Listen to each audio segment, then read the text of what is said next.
Welcome back to my next playthrough series as voted on by the community. Yes, we're going to be playing Escape the Dark Sector. We're going to be doing a two-player game. I got all the cards out here because I need to do a setup.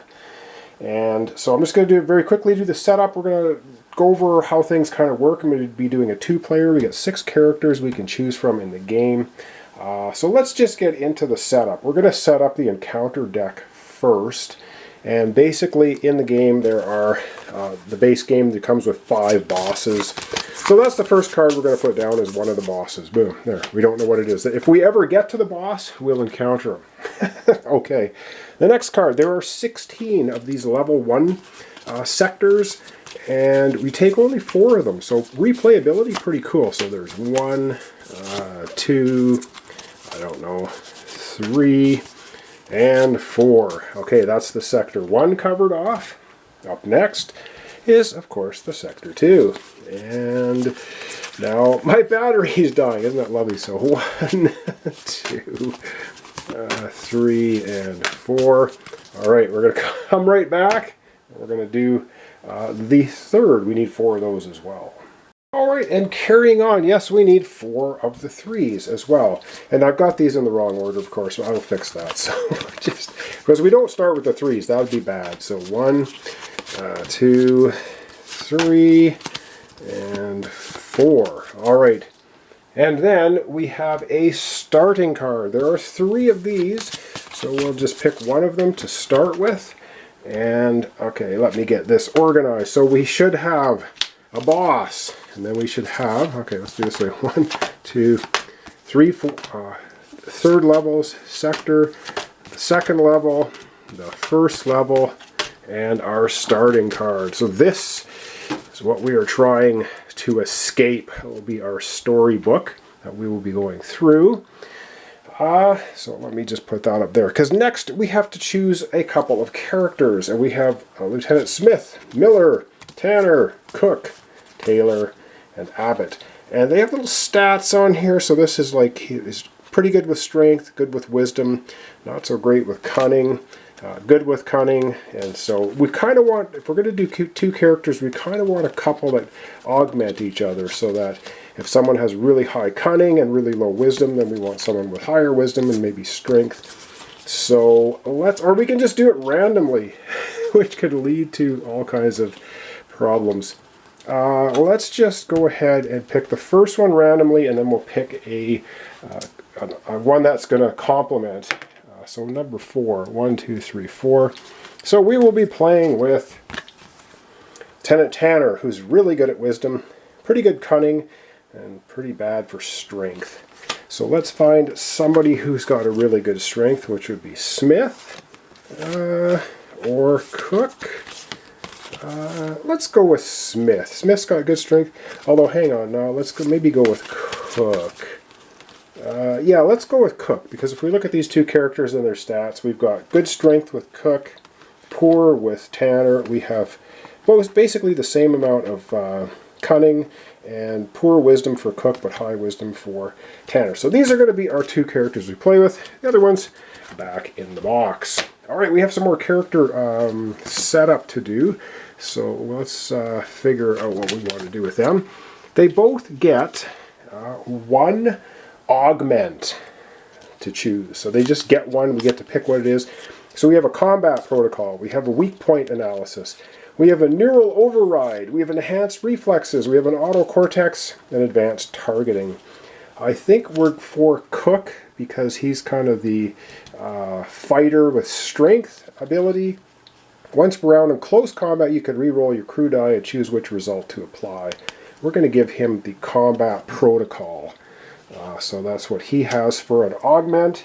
And then for Tanner, we can either once around in range combat, you can re-roll your ammo die, applying only the second result. Or we have once per chapter, when you're not in combat, you could re-roll your crew die, applying the second result. Or enhanced reflexes. Whenever you roll 1 or more hit dice, you may re-roll each of them once, applying only the second result. You know what? Let's go with reflexes, because you get shot at quite a bit in this game because there's range now in this game, as unlike the Dark Castle, this one now has ranged weapons.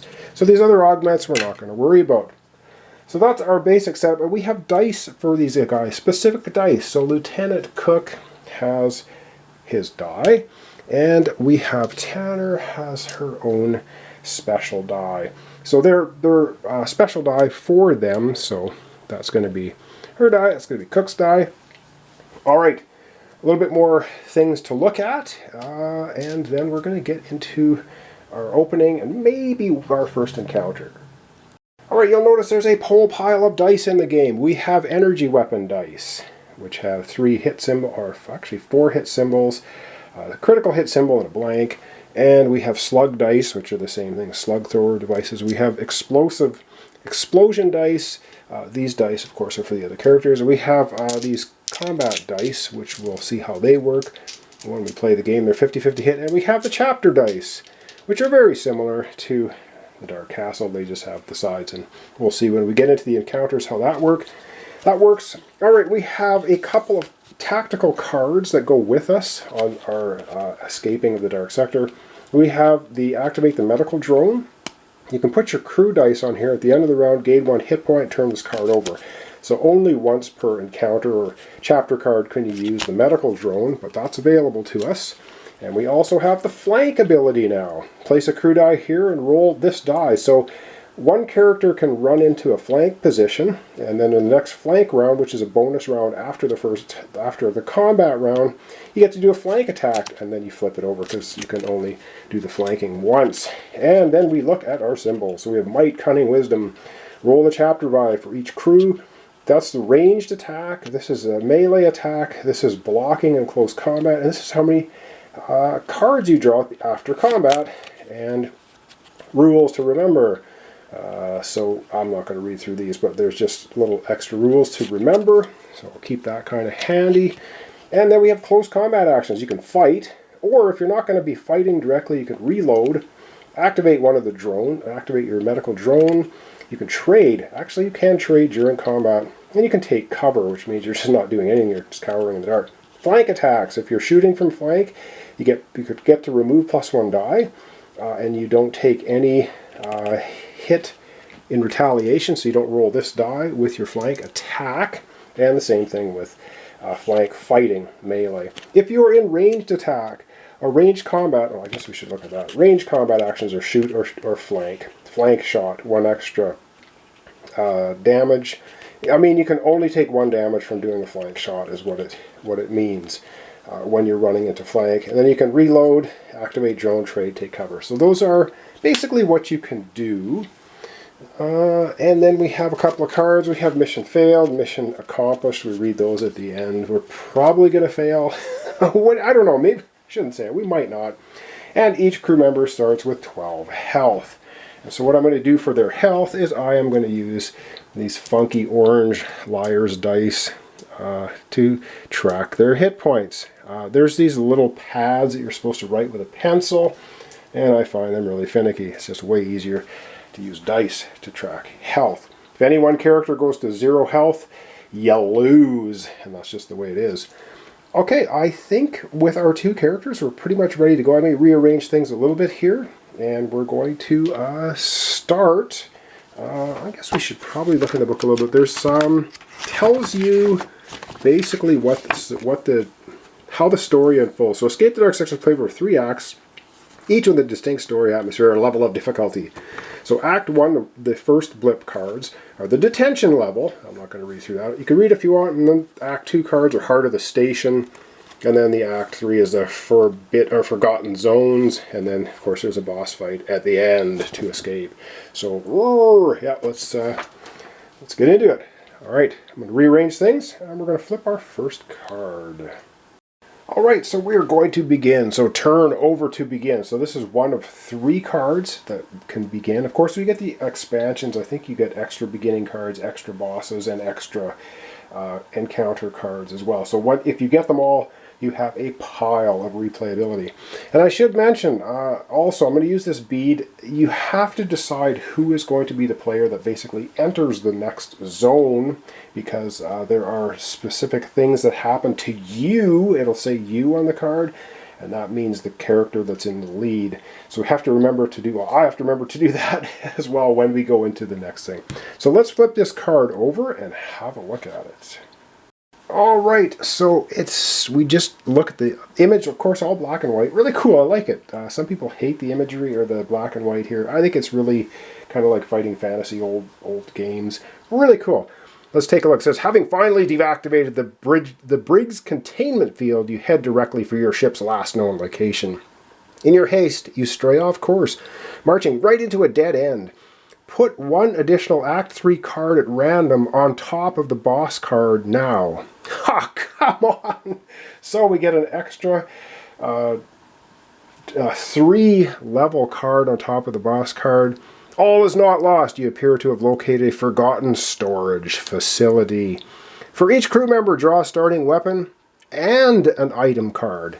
Just then, a deafening alarm begins to sound. Your escape has been detected. You check your weapons, exchange a knowing look with your fellow crew, and move out. Turn the first chapter over now. Oh, lordy. All right, let's do this.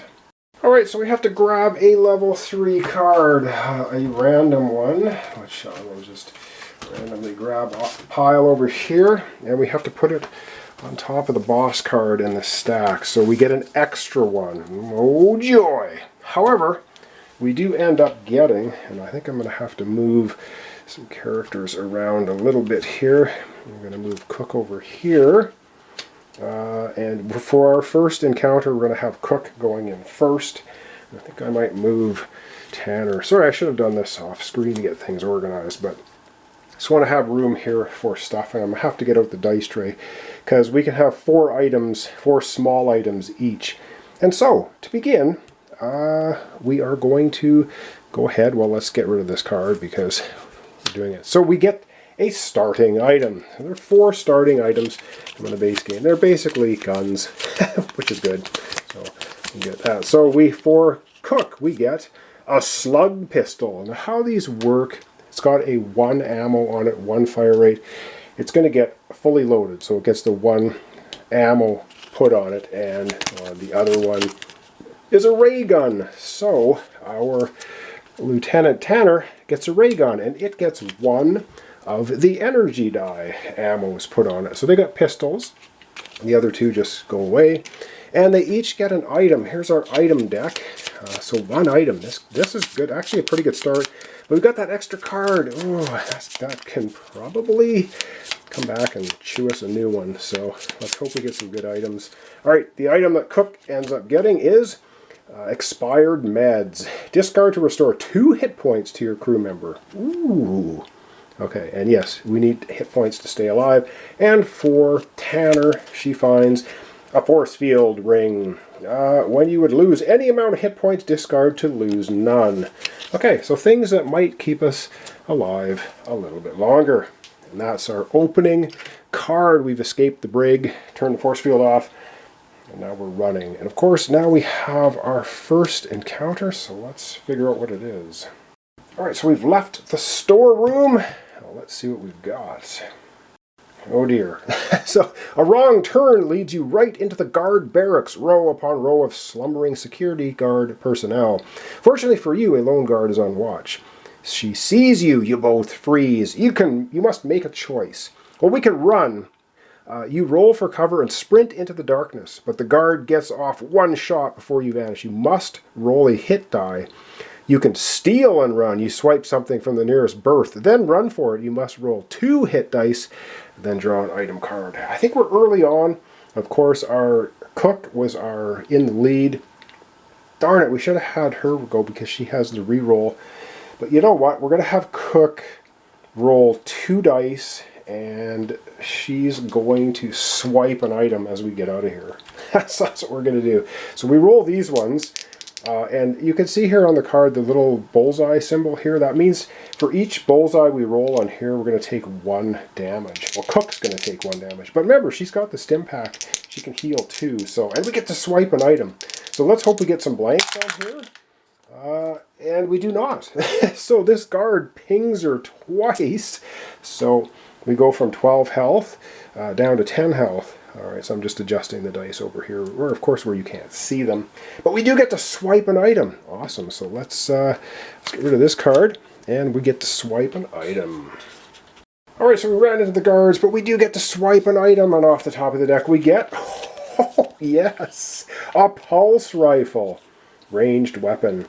It's got 2 ammo on it, and the fire rate, so you can either fire one, you can shoot it with 1 die, or you can shoot both at the same time. However, energy weapons, if you roll a critical symbol, you do the 1 damage with it, but your weapon overheats and you lose a hit point. Who do we want to give that to?